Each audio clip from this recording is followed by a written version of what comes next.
Hi കൂട്ടുകാരെ, ഇത് രാജീവാണ്. ഇന്ന് ഞാൻ എത്തിയിരിക്കുന്നത് നമ്മുടെ ദോശമാവ് വെച്ചിട്ടുള്ള ഒരു പലഹാരം ഉണ്ടാക്കാൻ വേണ്ടിയാണ്. അതിൻ്റെ പേരാണ് കുഴിപ്പനിയാരം. അപ്പോൾ അതിന് നമുക്ക് ഈസി ആയിട്ട് ഉണ്ടാക്കാൻ പറ്റുന്നതാണ്. അപ്പോൾ അതിന് വേണ്ടുന്ന സാധനങ്ങളാണ് ഞാൻ ഇവിടെ എടുത്തു വെച്ചിരിക്കുന്നത്. അപ്പോൾ നമ്മൾ പാനെടുത്ത് ചൂടാക്കാൻ വെച്ചിട്ടുണ്ട്, അടുപ്പിൽ വെച്ചിട്ടുണ്ട്. ഇനി നമുക്ക് ആ ചോപ്പ് ചെയ്ത സാധനങ്ങളെല്ലാം വഴറ്റിയെടുക്കണം. പാനിലേക്ക് നമുക്ക് വെളിച്ചെണ്ണ ഒഴിച്ചു കൊടുക്കാം.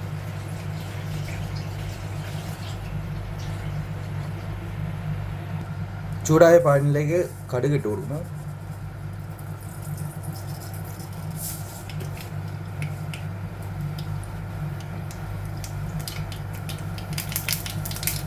ഉഴുന്ന്,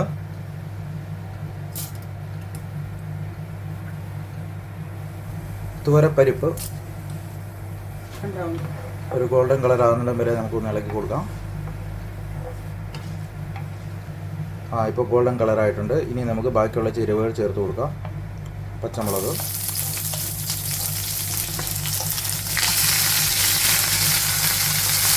അപ്പോൾ നമ്മൾ പച്ചമുളകും ഇഞ്ചിയും കറിവേപ്പിലയും കൂടി ഇട്ട് വഴറ്റിയെടുത്തിട്ടുണ്ട്. അതിലേക്ക് നമ്മൾ സവാള അരിഞ്ഞ് വെച്ചത് ചേർത്ത് കൊടുക്കുന്നു. നമുക്ക് നന്നായിട്ടൊന്ന് വഴറ്റിയെടുക്കാം. ചെറു തീയിൽ വെച്ചാൽ മതി കേട്ടോ. ഉപ്പൂടെ ചേർത്ത് കൊടുക്കാം. നമുക്ക് ചെറുതായിട്ടൊന്ന് വഴറ്റിയെടുത്താൽ മതി, അധികം വഴറ്റിയെടുക്കണ്ട. ചെറുതായിട്ടൊന്ന് ഉള്ളിയൊക്കെ ഒന്ന് വാടി വരുന്നിടം വരെ വഴറ്റിയെടുക്കാം. നമ്മൾ ഏകദേശം ഒരു 2 കപ്പ് ദോശമാവാണ് എടുത്ത് വെച്ചിരിക്കുന്നത്.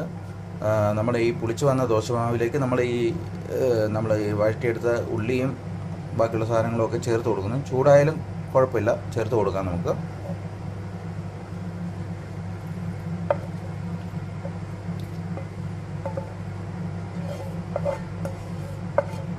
നമുക്ക് നന്നായിട്ടൊന്ന് മിക്സ് ചെയ്ത് കൊടുക്കാം. അത്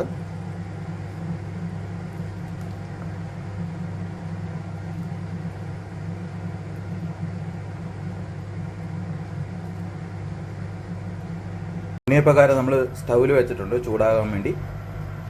ചൂടായ ഉണ്ണിയപ്പക്കാരയിലേക്ക് നമ്മൾ 1 ടീസ്പൂൺ വീതം ഓരോ കുഴിയിലും എണ്ണ ഒഴിച്ചു കൊടുക്കുന്നു. ഇപ്പോൾ ചൂടായി വന്നതിലേക്ക് നമ്മൾ നമ്മുടെ ദോശമാവ് ഒഴിച്ചു കൊടുക്കുന്നു. അധികം കൂടുതൽ ഒഴിച്ചു കൊടുക്കേണ്ട ആവശ്യമില്ല. നമുക്ക് ഓരോ സ്പൂൺ വീതം ഒഴിച്ചു കൊടുത്താൽ മതി.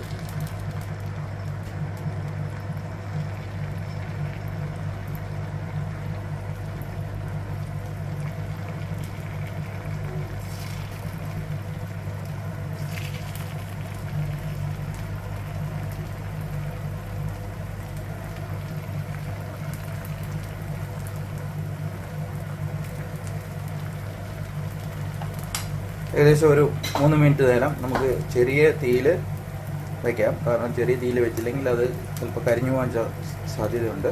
അപ്പോൾ പ്രത്യേകം ശ്രദ്ധിക്കേണ്ടതാണ്. തീ കുറച്ച് വെച്ച് വേണം ഇത് വേവിക്കാൻ. ഒരു സൈഡ് ഏകദേശം നമ്മുടെ വെന്ത് വന്നിട്ടുണ്ട്. നമുക്കൊരു ചെറിയ ഫോർക്ക് വെച്ചിട്ട് നമുക്കത് തിരിച്ചിട്ട് കൊടുക്കാം. നമ്മൾ ആദ്യം മാവ് ഒഴിച്ചത് തന്നെ ആദ്യം തിരിച്ചിടണം. അപ്പോൾ എല്ലാം എടുത്ത് നമുക്ക് തിരിച്ചിട്ട് അതിൻ്റെ മറ്റേ സൈഡിലൂടെ വേവിച്ചെടുക്കാം. പ്രത്യേകം ശ്രദ്ധിക്കണം, ഒരു മീഡിയം തീയിലേ വേവിക്കാവും.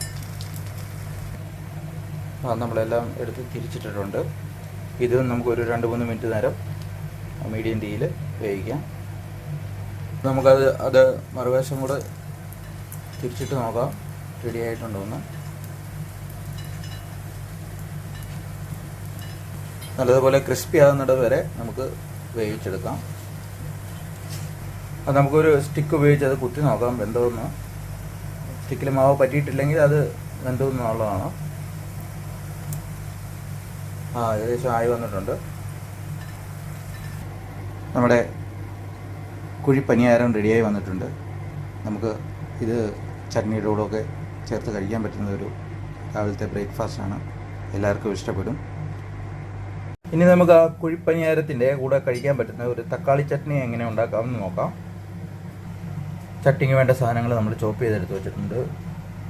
സവാള, കറിവേപ്പില, തക്കാളി, ഒരു പച്ചമുളക്.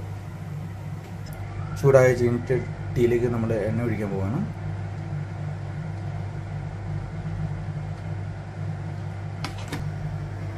നമ്മൾ ചോപ്പ് ചെയ്ത സാധനങ്ങൾ എടുത്തിട്ട് വഴറ്റാൻ പോവുകയാണ്.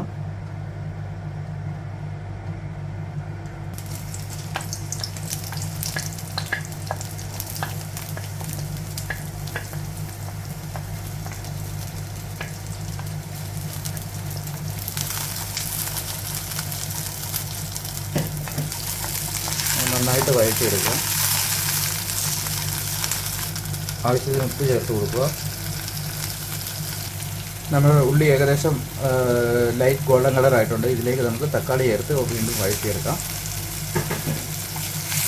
നന്നായിട്ട് ഇളകി കൊടുത്ത് കരിഞ്ഞു പോകാതെ സൂക്ഷിക്കുക. മീഡിയം തീയിൽ വേണം വഴറ്റിയെടുക്കാൻ. തക്കാളി നമ്മൾ വഴണ്ട് വെന്തിട്ടുണ്ട്, അതിൻ്റെ ജ്യൂസൊക്കെ ഇറങ്ങിയിട്ടുണ്ട്. നമുക്ക് അതിലേക്ക് ആവശ്യത്തിനുള്ള മുളക് പൊടി ചേർക്കുക. നമ്മൾ ഓൾറെഡി ഒരു പച്ചമുളക് ചേർത്തിട്ടുണ്ട്. ആവശ്യത്തിനുള്ള മുളക് പൊടി മാത്രം ചേർക്കുക. എരിവ് കൂടുതൽ വേണ്ടവർക്ക് അതിനനുസരിച്ച് ചേർത്ത് കൊടുക്കാൻ പറ്റുന്നതാണ്.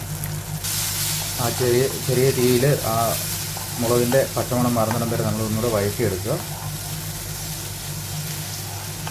അപ്പോൾ ഇത് നമ്മൾ വഴറ്റിയെടുത്തിട്ടുണ്ട്. നമുക്ക് ഓഫ് ചെയ്ത് വയ്ക്കുക. എന്നിട്ട് ആറുന്നിടം വരെ ഓഫ് ചെയ്ത് വയ്ക്കാം.